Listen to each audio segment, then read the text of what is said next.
달처럼 빛나게 삽시다. 제 누나가 미국에 살아요. 뉴저지에 사는데요, 가끔씩 우리 교회 영상을 봐요. 그러면서 저한테 가르쳐요. 권사님이, 목사님 제발 탑동교회 앞자리 좀 사람들 많이 앉으라고 그러라. 우리 교회 영상이 전 세계로 나가요. 주일날 예배가 미국에 송출이 돼요. 그런데 앞자리에 계신 분들이 주님 앞에 순종하는 분인 줄로 믿습니다. 잘 될 줄로 믿습니다. 복 주실 줄로 믿습니다. 일부 예배 때요, 앞자리가 꽉 찼어요. 얼마나 감사한지. 출애굽을 알면 인생이 보입니다 라는 말씀을 가지고 11번째 말씀을 나누고 있거든요. 오늘 말씀은 언제까지 교만하겠느냐. 저 그림 보니 갑자기 생각났어요. 저거 제가 그린 거예요. 목요일 날 우리 감리교 선교국에 11월 1일 날 111 전국 감리교 부흥회를 위해서 111 축제가 준비되는데, 제가 부족한 종이 거기에 위원으로 뽑혀가지고 전국 전도 축제가 준비되고 있는데, 웨슬리 전도학교 이효충 선교부장님이 저한테 질문해요. 목사님, 제가 그리는 그림은 초등학교 그림 수준인데 목사님이 그린 그림은 대학교 전공자 수준이라고 그래요. 그래서 내가 얘기했어요. 이용료가 달라 그랬어요. 목사님은 무료 버전을 쓰고 나는 유료 버전 29,000원짜리를 썼다고 그랬더니 깜짝 놀래가지고요. 여러분, 대한민국에 하나밖에 없는 그림인데, 그림 권사님 다시 한 번만 보여주세요. 여러분, 저 그림을요, 제가 그냥 그린 게 아니고 기도하고 그린 그림이에요. 패스. 출애굽기 10장은 교만한 인생들의 결말과 같습니다. 교만한 삶이 어떻게 끝이 나는지를 보여주는 장이거든요. 하나님은 협상하시는 분이 아니라 하나님은 명령하시는 분이에요. 그런데 지금 애굽 왕 바로는 하나님과 협상하자고 달려들거든요. 하나님은 협상의 대상이 아니라 경배의 대상이고 예배의 대상인 줄로 믿습니다. 오늘 말씀을 잘 묵상하다 보면 세상 권세와 하나님의 권세가 충돌하고 있는 장면들이 출애굽기 7장부터 10장까지 계속되는데, 놀랍게도 바로는 하나님의 말씀을 듣긴 들어도 순종하지 않습니다. 오늘 말씀을 읽다 보면요, 놀라운 은혜를 발견하게 되는데, 하나님께서는 뭐라고 바로에게 명령하세요? 다 같이 한번 따라해 볼게요. 내 백성을 보내라. 그런데 7번 우박 재앙까지 보면서 처음에 재앙이 내릴 때까지는 마음이 바뀌는 것 같다가 재앙이 끝나면 언제 그랬는지 교만해지고 완악해졌다 그래요. 그런데 오늘 재앙이 8번째 재앙이 내리거든요. 무슨 재앙이 내려요? 메뚜기 재앙이 내려요. 9번째 재앙은 뭐예요? 흑암의 재앙이 내리거든요. 그런데 그때가 될 때도 금방 순종할 것 같지만 전혀 바뀌지 않는 그 모습을 보시면서 하나님께서 말씀하세요. 여러분, 어떤 상황인데요, 보세요. 애굽 땅에는 칠흑 같은 어둠이 내리는데 고센 땅에는 하나님의 빛이 임했습니다. 똑같은 환경입니다. 똑같은 장소입니다. 똑같은 형편인데 왜 어느 땅에 살고 있느냐에 따라서 흑암이 넘쳐나고 어느 땅에 있느냐에 따라서 빛이 임합니까? 오늘 이 예배 자리에 있는 사랑하는 성도 여러분, 여러분이 속한 자리, 이 자리가 하나님의 은혜의 빛이 임하는 자리가 되기를 주님의 이름으로 축복합니다. 누구는 빛 가운데 있고 누구는 어둠 가운데 있어요. 똑같은 상황입니다. 똑같은 시대입니다. 똑같은 환경에 있는데 이게 달라요. 하나님의 은혜 가운데 있는 사람, 하나님의 여러분 심판과 저주 가운데 있는 사람, 왜 차이가 날까요? 차이는 단 한 가지입니다. 따라해 볼까요? 순종하느냐, 불순종하느냐. 저희 교회에 한준이라고 하는 청년이 있어요. 아침에 새벽에 나오신 분들 다 들으셨겠지만, 이 청년이 울산에서 고모댁에 놀러 와가지고 취직이 돼서 회사를 잘 다니는데 비정규직이어가지고요, 회사에서 잘렸습니다. 옛날 나 같았으면은 아주 원망하고 불평하고 시험 들었을 텐데 탑동교회 안에서 자기가 울면서 고백을 해요. 나는 예수님을 만났습니다. 예전처럼 원망하지도 않고 불안해하지도 두려워하지도 않겠습니다. 그러면서 자기가 탑동 깨어와서 인생이 바뀌었다고 만나는 청년들마다 고백하는 고백을 제가 들었거든요. 너무 감격했어요. 그러면서 이제 열심히 새벽 기도하면서 기도 제목을 내놔요. 목사님, 저 취직하게 해주세요. 목사님, 저 취직하게 기도해 주세요. 그랬더니 우리 성도님들이 얼마나 마음이 따뜻한지, 너 전공이 뭐냐, 뭘 잘하느냐 그렇게 물어보시면서 소개를 해줬대요. 어떻게 될까요? 지난 금요일 날 합격을 했습니다. 대한전선에요. 그래가지고요, 단톡방에 올렸어요. 목사님이 기도해 주셔서 그래요, 권사님이 기도해 주셔서 그래요, 성도님이 기도해 주셨어요. 세상에 걔 떨어졌으면 어떡할 뻔했어요. 호렙산 기도회가 시작돼가지고 우리 한준 청년이 합격을 했다고 그러니까 온 성도들이 너무너무 기뻐해요. 왜 기쁘죠? 예수님 안에서 우리 아들 합격한 것 같아요. 내 아들 합격한 것 같아요. 기도하는 청년들이, 우리 최재환 목사님도 그 아이 붙잡고 2시간 3시간씩 상담하면서 위로하고 기도하면서 낙심하지 말아라, 포기하지 말아라. 떨어졌던 직장이 없었던 시간들이 꽤 됐거든요. 3개월 4개월 지나니까 힘들잖아요. 사랑하는 성도 여러분, 하나님께서는 우리를 하나님의 사람으로 만들기 위해서요, 때로는 위기 상황에 우리의 삶을 집어넣으실 때가 있어요. 고통의 때를 지나가게 할 때가 있어요. 눈물 나게 하는 때를 지나가게 할 때가 있어요. 이것을 이해해야만 믿음이 성장하게 될 줄로 믿습니다. 그리고 나서 한 사람이 믿음의 사람으로 바뀌어가면서 탑동교에 와가지고 예수 믿은 것이 자신은 최고의 행복이라는 거죠. 한 직장인이 주일 성수를 위해서 회사에다 요청을 했습니다. 저 이번 주일날 찬양 인도해야 되는데 제가 이번 주에는 교회에 가야 돼서 회사에 출근하지 못할 것 같습니다. 직장 상사가 말했습니다. 너 그러면 회사에서 잘릴 줄 알아. 너 마음대로 해. 찬양하든지 예배하든지 네 마음대로 해. 그러나 너는 다음 주에 직장에서 잘릴 줄 알아라. 여러분, 직장생활하면서 교회 다니는 거, 신앙생활하면서 직장생활하는 거 쉽지 않습니다.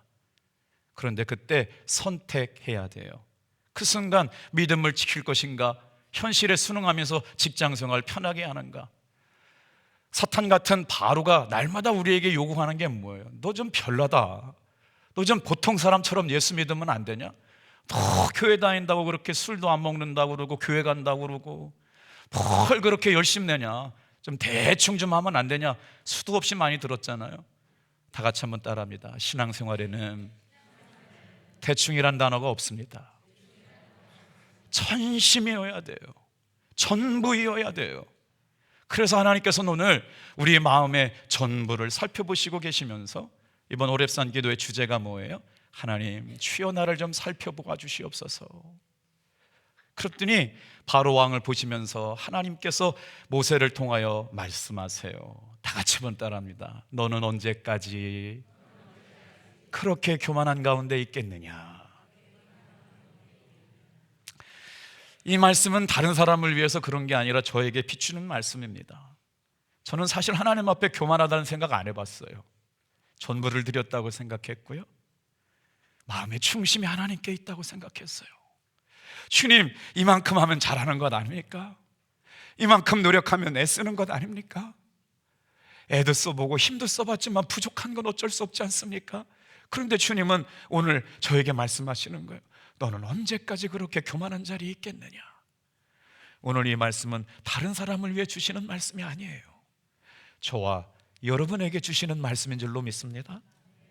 너는 언제까지 그렇게 교만하겠느냐?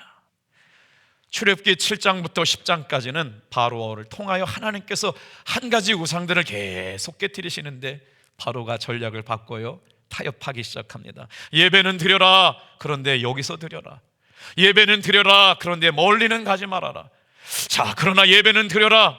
너희 자녀들은 남겨두고 장정만 떠나가서 예배를 드려라. 예배는 드려라. 그런데 시간은 드리지 말고 헌신은 하지 말고 물질은 드리지 말아라 라고 바로가 타협합니다.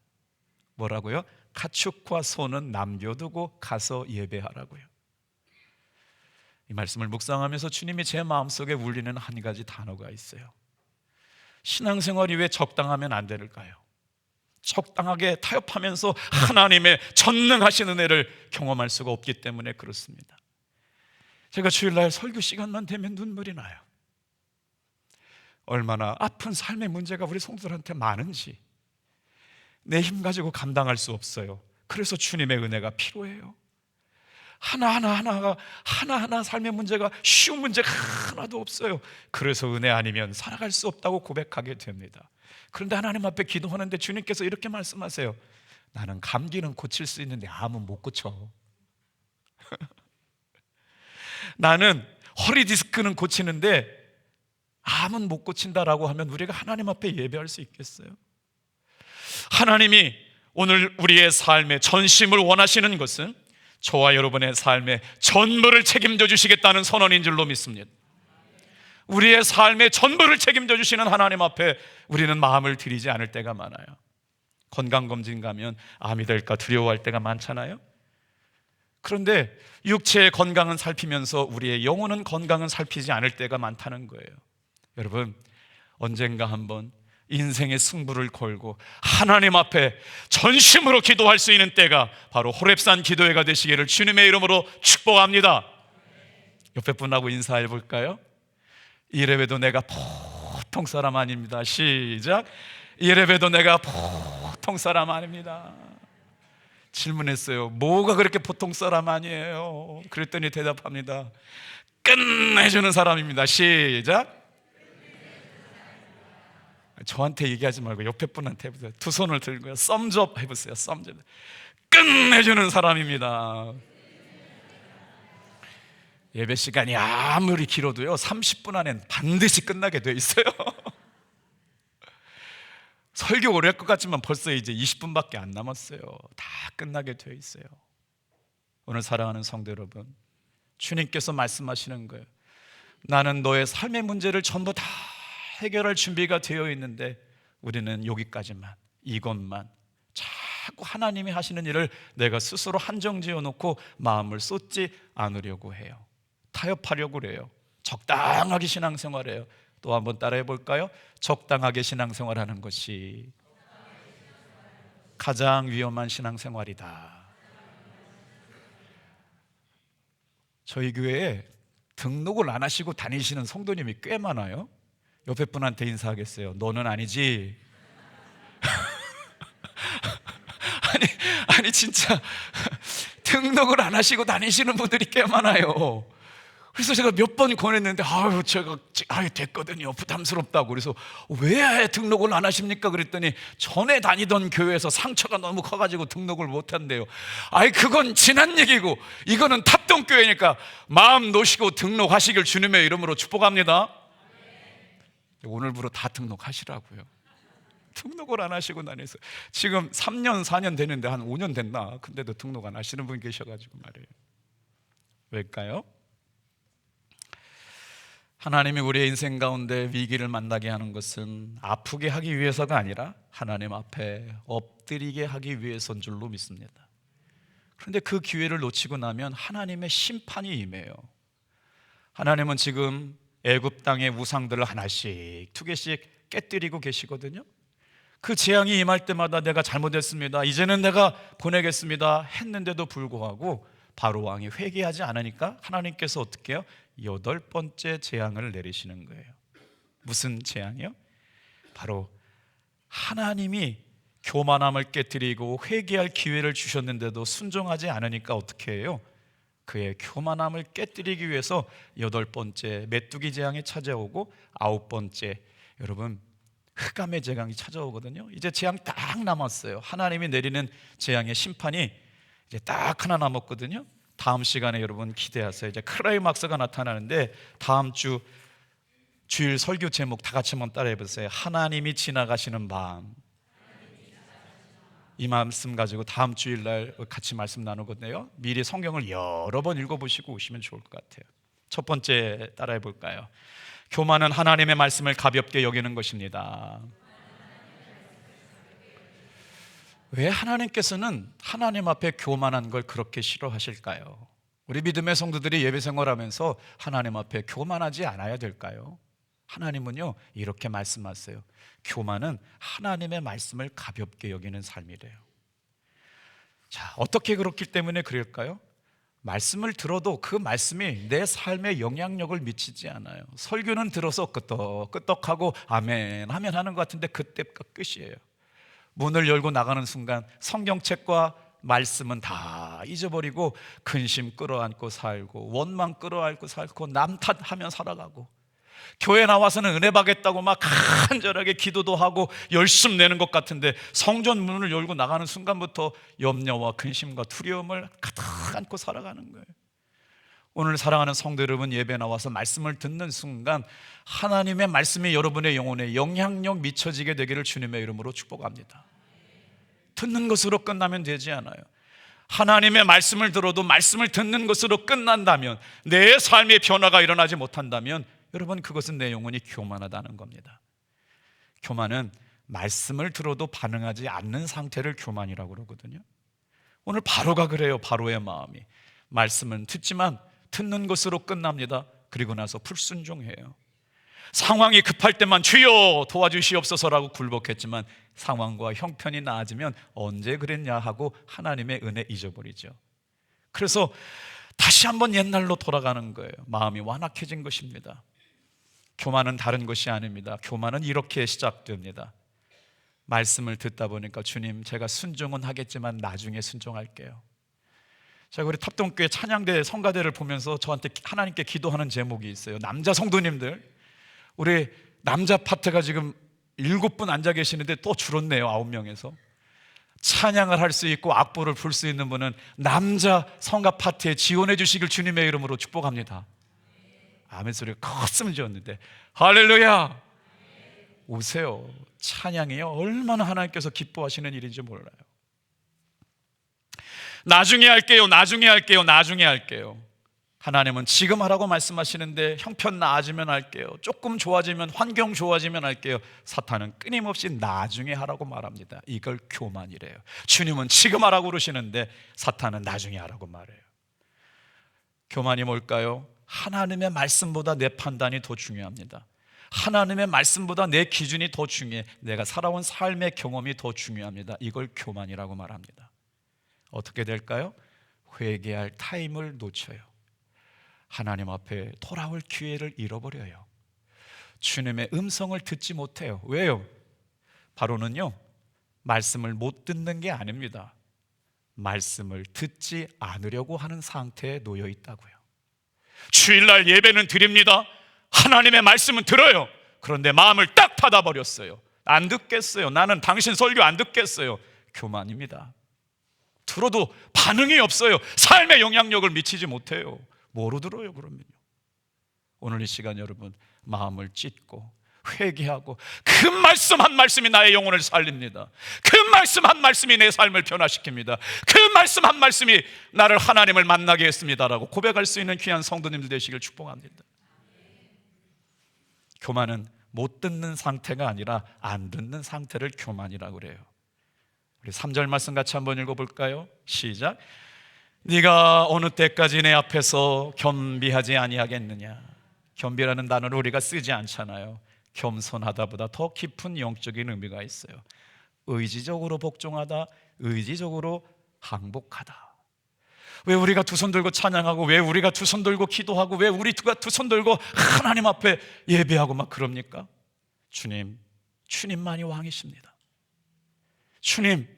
주님만이 왕이십니다. 주님만이 나의 왕이십니다. 나의 힘이 되신 여호와여, 내가 주님을 사랑합니다. 주님 도와주세요. 주님 만나주세요. 성탄절에 세례받은 희훈이 때문에요, 제가 너무 많은 곳에 가서 희훈이를 자랑하고 있어요. 우리 희훈이 엄마 어디 있어요? 세상에 7살 난 희훈이가 요즘 성령 충만, 말씀 충만하고 있습니다. 밥상에서 아버지 앞에서 기도했어요. 따라해보세요. 하나님 아버지 마음속에 부처님 빼주시고 예수님은 넣어주세요. 할렐루야. 그 아버지 종교가 남녀 호랑개교인데 지금 고민하고 있대요. 심각하게 고민하고 있대요. 새벽기도 나와가지고 희훈이가요 얼마나 열심히 기도를 하고 있는지 몰라요. 그랬더니 선생님들이 별명 붙여주셨대요. 새끼 목사라고. 그래서 유치부, 교구 담당 목사, 아무도 인정해준 지 온 사람 없는데 유치부 담당 목사가 돼가지고요, 제가 한 것이 아니고 엄마는 미리 권사님 됐고 아시는 할머니마다 다 권사님 임명하고 다니더라고. 얼마나 은혜가 돼요. 세례 받은 지 얼마 안 되는 아이가 예수님 때문에 행복해하고, 오늘도 새벽기도 나와가지고 아주 그냥 온 교회를 휩쓸고 다녀가지고 아주 훌륭한 목사님 될 줄로 믿습니다. 강단에서 불려지는 이름이 왜 불려져요? 제 관심이 거기에 가 있어요. 이 시간 예배 나와서 기도하는 성도들의 삶이 하나님 앞에 불려지고 마음이 드려질 때마다 하나님의 마음과 생각이 여러분을 관통하실 줄로 믿습니다. 그래야 삶의 변화가 일어날 거 아닙니까? 성전에 나와 기도하며 하나님 앞에 예배하며 찬송하며 부르짖을 때 하나님의 관심이 여러분의 삶을 관통하고 뚫고 나갈 건 아닙니까? 그래야 말씀이 심령이 생명이 되어가지고 하나님 앞에 기도할 때마다 주여, 내가 주님의 증거입니다, 주님이 나를 통해 역사하여 주옵소서 고백하지 않겠을까요? 겸비하다는 말은 하나님 앞에서 자신을 낮추는 겁니다.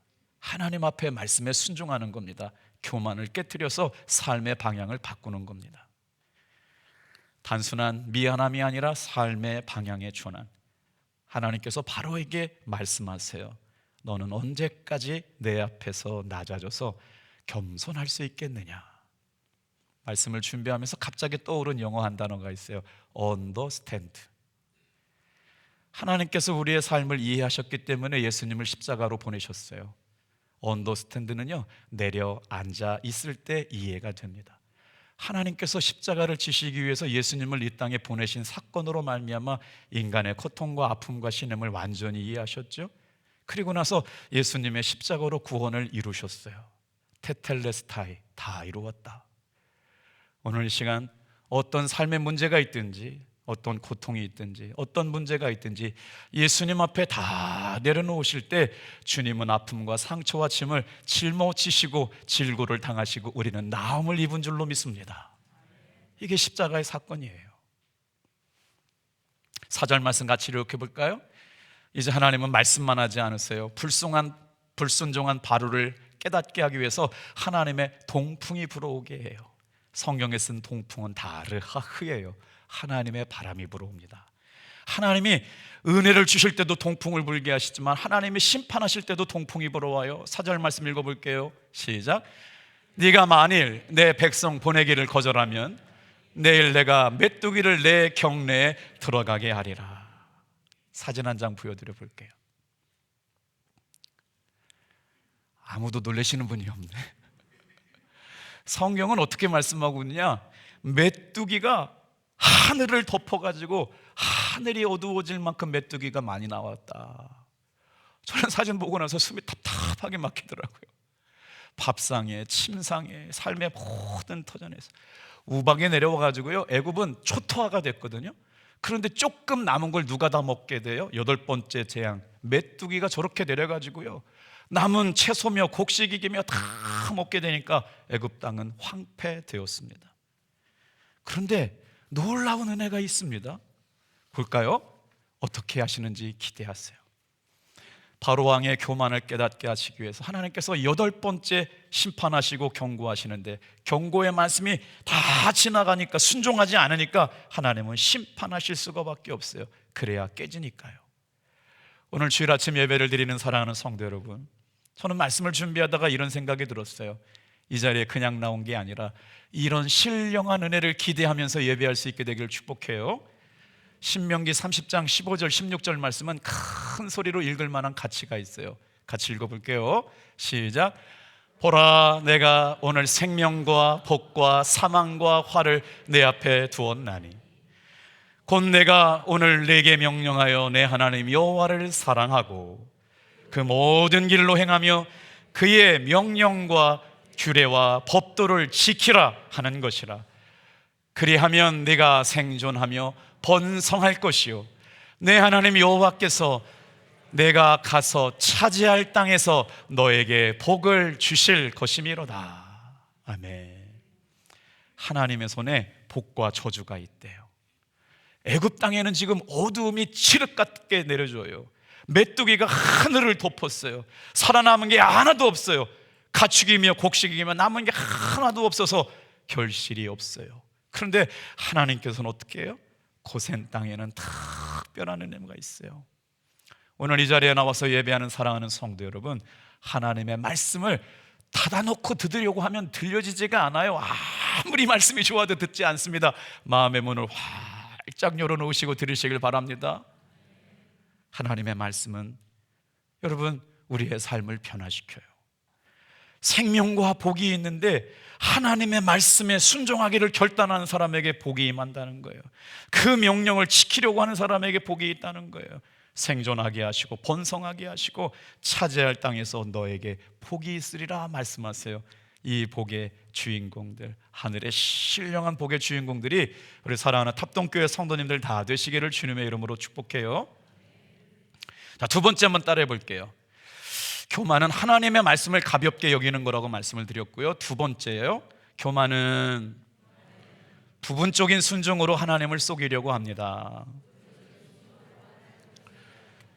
출애굽기를 읽다 보니까 여러분 사탄이 쓰는 전략을 누구를 통해서 알게 돼요? 바로 왕이 하는 말들을 통해서 알게 돼요. 하나님의 사람들이 은혜 받지 못하기 위해서 사탄이 쓰는 5가지 전략만 알아도 여러분 출애굽을 알면 인생이 보입니다 라고 말할 때 사탄이 이런 걸 통해서 나를 넘어지게 하는구나 라고 하는 걸 깨닫게 될 줄로 믿습니다. 우리는 지난 시간 출애굽기 8장 15절 말씀을 통해서 사탄이 우리의 마음을 무너뜨리게 하는 첫 번째 전략을 배웠어요. 따라해 볼게요. 이 땅에서 예배드려라. 멀리 가지 말라는 거예요. 예배하는 건 좋지만 멀리 가서 예배하지 말고 이 땅에서 드려라. 여러분 무슨 말씀이에요? 우상의 땅, 여러분 귀신의 땅, 음란의 땅, 저주의 땅에서 예배 드리라는 거예요. 세속의 땅에서 예배 드리라는 거예요. 그러나 하나님은 안 된다는 거예요. 거기를 떠나서 3일 길을 가서 예배 드리라는 거예요. 대가집을 하라는 거예요. 하나님을 예배하기 위해서 시간 드려라, 물질 드려라, 마음 드려라, 대가집을 하라는 거예요. 포기할 걸 포기하고 잘라낼 걸 잘라내고 가장 귀한 것을 드리라고 말씀하시는데 사탄은 뭐라고 그래요? 그냥 있는 대로 드리면 돼. 대충 드리면 되지 뭘 열심히 내려고 그러냐 그러는 거예요.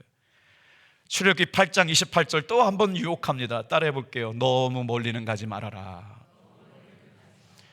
많이들 들어보셨잖아요. 신앙생활 하는 걸 누가 말려. 깊이 빠지지 말라니까. 너무 열심히 하지 말라니까. 신앙생활보다 중요한 건 가정생활이야. 가정생활보다 신앙생활이 우선되면 안 되지. 너무 깊이 빠지는 말아요. 많이 들어보셨잖아요. 자칫 잘못하면 신앙생활이 가정생활을 무시하는 게 아니라 균형이 필요하다는 건데 적당한 말로 너무 깊이는 빠지지 말라고 유혹하는 것, 바로가 그렇게 이스라엘 백성과 모세를 유혹했습니다. 오늘 출애굽기 10장 11절 말씀을 보니까 뭐라고 그래요? 바로가 이제 타협을 해요. 이제 가, 너희들 내가 보내줄게. 그런데 누굴만 가래요? 장정만 가고 아이들은 남겨놓고 가래요. 무슨 말씀이에요? 하나님은 우리의 신앙이 우리 자녀들에게 여러분 계대되는 것을 원하시는 줄로 믿습니다. 아브라함의 하나님, 이삭의 하나님, 야곱의 하나님으로 만나기를 원합니다. 신앙은 전수되어야 합니다. 이게 하나님이 기뻐하시는 뜻인데 바로는 뭐라고 그래요? 너희 아버지들만 가서 예배해라. 장정만 가서 얘기하고 가족들은 남겨놓고 가라. 적당하게 타협하는 신앙. 이 정도면 되지 않아요? 얘기할 수 있지만 하나님은 그것 갖고 원하지 않으세요. 자, 그리고 뭐래요? 오늘 24절 말씀해 보니까 이런 말씀 나와요. 이제 가기는 가지만 자식들도 데려가고 멀리 가서 예배하고 하고 싶은 거 다 해. 딱 한 가지, 소와 가축은 가져가지 말아라. 양과 염소는 남겨두고 가라. 시간은 드리지만 헌신은 하지 마라. 예배는 드리지만 물질은 드리지 말아라. 신앙생활 하는데 헌금 생활은 하지 말아라. 어떻게 여러분 신앙생활하면서 하나님 앞에 전심으로 예배한다 그러는데 물질 드리지 않고 마음을 하나님과 함께 드릴 수가 있어요? 놀랍죠? 바로는 지금 우리에게 이렇게 적당하게 신앙생활 하라 그래요. 여러분 근데요 출애굽기 14장 출애굽을 하는 광경에 가면요 사탄은 적당하게 타협하는데 타협에 넘어가지 않고 뭐라고 그래요? 죽이려고 달려듭니다. 자, 성경 한번 볼까요? 10장 28절 29절 말씀, 놀라운 말씀이 나옵니다. 저도 깜짝 놀랐어요. 사단이 하나님 앞에 우리를 부분적으로 순종하게 만드는 것들을 어떻게 하려고 그러느냐? 28절은 누구의 말이냐? 바로의 왕의 말이거든요. 여러분 28절 여러분 성경 보고 준비해 주셨네요. 같이 읽어볼게요. 시작. 바로가 모세에게 이르되 너는 나를 떠나가고 스스로 삼가 다시는 내 얼굴을 보지 말라. 네가 내 얼굴을 보는 날에는 죽이리라. 적당하게 회유했거든요. 그런데 이제 사탄 마귀와 같은 바로 왕이 너 모세 다음번에 나 볼 때는 너 내가 죽여버리겠다는 거예요. 사랑하는 성도 여러분, 사탄은 저와 여러분들의 영혼을 죽이는 자예요. 하나님의 은혜로부터 끊어놓는 자예요. 속이는 자예요. 넘어지지 않게 되길 바랍니다. 보세요. 이 땅에서 들여라. 멀리 가지 말아라. 장정만 가라. 양과 소는 넘겨두고 가라. 뭐라고요? 출애굽기 14장 5절 9절에서 모세를 죽이려고 애굽왕 바로가 600 철거, 여러분 뭐라고 그래요? 철병거를 가지고 추격해 오면서 이스라엘 백성을 진짜로 죽이려고 합니다. 신앙생활할 때 사탄이 저와 여러분을 무섭게 달려올지라도 승리를 주시는 분은 하나님의 은혜인 줄로 믿습니다. 그래요. 사탄은 예수 믿는 걸 두렵게 만들어요. 한 사람이 주님께 돌아오는 걸 너무 싫어하기 때문에 어떻게 하면 회유하고 협박하고 못 가게 만들지만, 여러분 승리는 하나님께 있는 줄로 믿습니다. 자, 시간은 드리지만 인생은 드리지 않겠습니다. 예배는 드리지만 결정권은 나에게 있습니다. 하나님은 믿지만 삶의 주권은 내가 갖겠습니다. 아닙니다. 이건 신앙생활 아니에요. 믿음 생활 아니에요. 이건 타협이에요. 여러분 다 같이 한번 따라해 볼게요. 하나님은 부분을 원하시는 분 아니라 전부를 원하시는 분이다. 제 마음속에 새겨진 영어 문장 하나가 있어요. 같이 한번 따라해 주시겠어요? 보시고 읽어볼까요? Everything or nothing이에요. 시작. Everything or nothing. 하나님 앞에 신앙생활은 전부가 아니거나 아무것도 아니거나예요. 하나님은 나의 삶의 전부를 책임져 주시겠다고 말씀하시는데 우리는 여기까지만 이것까지만 못해요, 안 해요, 하기 싫어요. 어떻게 여러분 부분을 하나님 앞에 마음을 드리면서 전부를 해결해 달라고 얘기할 수 있어요? 저는 하나님은 내 삶의 전부를 책임져 주시는 분인 줄로 믿습니다. 여러분의 삶을 전체를 책임져 주시는 분인 줄로 믿습니다. 조금만 드리는 건 아무것도 얻지 못해요. 하나님 앞에 드리려면 여러분의 마음에 전심으로 하나님을 예배할 수 있게 되길 주님의 이름으로 축복합니다. 왜 그럴까요? 하나님은 나의 삶의 부분적으로 주인이 아니라 내 삶의 왕이시라고요. 내 삶의 전부시라고요.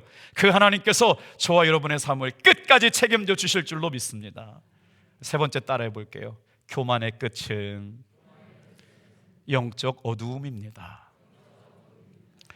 이제 마지막 장자 재앙 10가지 재앙 중에 마지막만 남겨놓거든요. 출애굽기 11장 장자의 재앙이 다가오는데 그 장자의 재앙이 오기 전에 9번째 재앙이 애굽 땅에 내리는데 이 말씀에 담겨있는 은혜가 참 신비하고 놀라워요. 자, 하나님께서 어떻게 심판하시느냐? 애굽을 따로 심판하시고 고센 땅을 따로 심판하세요. 우리 21절, 23절 화면을 보시면서 읽어볼게요. 시작. 애굽 땅 위에 흑암이 있게 하라. 곧 더듬을 만한 흑암이더라. 캄캄한 흑암이 3일 동안 애굽 온 땅에 있어서 그동안은 사람들이 서로 볼 수 없으며 자기 처소에서 일어나는 자가 없을 때 온 이스라엘 자손들이 거주하는 곳에는 빛이 있었더라. 중국이 대만을 침공하면 중국이 미군 기지를 타겟팅해 갖고 미사일을 쏜대요. 중국이 미사일을 쏘면 가장 먼저 어디다 미사일을 쏘겠다고 연구 결과 나온 건 아시죠? 평택항에 미군 기지를 중국에서 제일 먼저 이란의 전쟁을 학습해가지고 전쟁 시나리오가 그렇게 나오고 있다는 거예요. 전쟁의 수용돌이가 남의 이야기가 아니라 우리 이야기예요. 당진지방 감리사님이 당진지방 성도들을 위해 가지고 아마도를 종사했는데 30명쯤 될 줄 알았는데 60명이 신청이 들어와 가지고 급하게 마무리를 했어요. 30만 원 정도를 드리려고 그러는데 너무 많아 가지고 사업비를 축소할 수밖에 없었어요. 그만 받아라. 오늘을 살아가고 있는 현대일등 가운데 4명 중 1명이 암이래요. 김재희 선교사님 선교 편지가 급하게 왔어요. 이스라엘에서 쏘는 포탄 이란으로 날아가다가 시리아에서 파편이 털어져 가지고 자기들도 위기를 느끼고 있다는 거예요. 이란이 쏜 미사일이 이스라엘로 가다가 파편이 떨어져 가지고 지금 시리아 난민들이 있는 요르단에 떨어져 가지고 자기들도 되게 불안하다는 거예요. 아랍에미레이트에 우리 청년 장정원 청년이 파견 나가 있습니다. 우리가 인생을 살면서 암이라든지 우리가 살면서 전쟁이라든지 내 의지와 내 뜻과 상관없이 우리 삶에 깊숙이 다가와 있어요. 우리 찬양이는 성령 충만하니까 용서해 주시길 바랍니다. 얘가 아멘을 얼마나 잘하는지 우리 한번 아멘 해볼까요? 할렐루야! 박자를 놓쳤어. 할렐루야! 예배 끝나면 해. 여러분 사진 한 장 보여드려 볼게요. 제가 AI한테 명령어를 줬어요. 저건요 대한민국에 하나밖에 없는 그림이에요. 여러분 그냥 명령어 줬다고 1분에 똑딱 만들어지는 거 아닙니다. 수도 없이 반복하면서 묵상하면서 수정 명령어를 줘가지고 그려온 그림이에요. 저 말씀이 어디에 있어요? 애굽 땅에는 3일 동안 어둠이 몰아왔습니다. 일어날 수가 없습니다. 칠흑 같아서 더듬으면서 다니는 어두움이 애굽 땅에 내렸습니다. 그런데 대비해달라고 그랬어요. 애굽 땅과 고센 땅을 대비해가지고 그림을 그려줘. 그랬더니 저렇게 멋진 그림을 그렸어요. 뭐라고 말씀합니까? 온 이스라엘 자손들이 거주하는 곳에는 다 같이 한번 따라합시다. 빛이 있었더라. 두 손을 들어서 옆에 분한테 축복할까요? 둘, 셋. 빛이 있으라. 아멘. 보시기에 좋았더라. 보시기에 좋았더라. 누가 뭐라고 그래도 탑동교회에서 신앙생활하는 성도들에게는 여러분 어둠이 아니라 하나님의 은혜의 빛이 있기를 주님의 이름으로 축복합니다. 해외여행 다녀오시는 분들 많으신데 아무거나 사오면 안 됩니다. 흑암과 빛을 심판하신 하나님께서 뭐예요? 어둠을 심판하시는데 이 어둠의 신 누구를 심판하시려고 만들었느냐? 애굽 사람들은 태양을 신으로 섬겼어요. 그 신의 이름이 라입니다. 라. 태양신 라. 이 사람들이 태양신 라가 하나님인 줄 알고 거기서 복을 빌었는데 사진 좀 잠깐 남겨주세요. 저걸 형상으로 만들어가지고 전 세계 기념품으로 뭐 팔고 있어요. 저런 거 가져오시면 큰일 나요. 우상단지 집에 섬기는 거예요. 라. 하나님께서 저 태양신을 깨뜨리셨어요. 빛의 주인은 하나님 한 분이시라고요. 창조주 하나님이라고요. 그래서 애굽 땅에는 여러분 흑암의 저주가 내리고 고센 땅 이스라엘 백성들에게는 빛이 있은 줄로 믿습니다. 오늘 저와 여러분의 삶의 자리에, 가정에, 직장에, 일터에 하나님의 빛이 임하기를 주님의 이름으로 축복합니다. 이스라엘 자손들이 거주하는 곳에 빛이 있었더라. 세상은 끊임없이 실리주의, 실용주의, 편리주의, 기복주의를 주장하며 살아갑니다. 그러나 오늘 이 예배 가운데 있는 사랑하는 사람들 다 같이 한번 따라합시다. 절대 믿음, 절대 순종. 저와 여러분의 삶에 이 믿음 가지고 하나님 앞에만 영광 돌리는 귀한 종들이 다 되시기를 바랍니다. 교만의 끝은 뭐예요? 하나님의 말씀을 귀하게 여기지 않아요. 교만의 끝은 뭐예요? 하나님 앞에 부분적으로만 순종하게 만들고 적당하게 타협하게 만들어요. 교만의 끝은 뭐예요? 영적 어둠입니다. 바로는 9번째 재앙이 왔는데도 불구하고 하나님 앞에 순종하지 않아요. 그래서 10번째 재앙 뭐예요? 장자를 치시는 거예요. 그제서야 하나님의 살아계심을 인정하죠. 오늘 여러분, 교만은 우리를 어디로 인도해 가느냐? 영적 분별력을 잃게 만듭니다. 오늘 말씀을 마무리하면서 이 말씀 한 구절 드릴 거예요. 나에게 하나님의 사람으로 살아가면서 하나님이 보호하시는 차별함이 있는가? 내가 예수 믿는 사람인데 애굽 땅에는 어둠이 있었는데 이스라엘 고센 땅에는 하나님의 빛이 있다면 우리 탑동교회 성도들과 제 삶에 하나님의 보호하심, 하나님의 차별하심, 하나님의 역사하심의 은혜의 빛을 여러분 거의 간직하고 경험하는 여러분 되기를 축복합니다. 이게 은혜 아닐까요? 기도하겠습니다.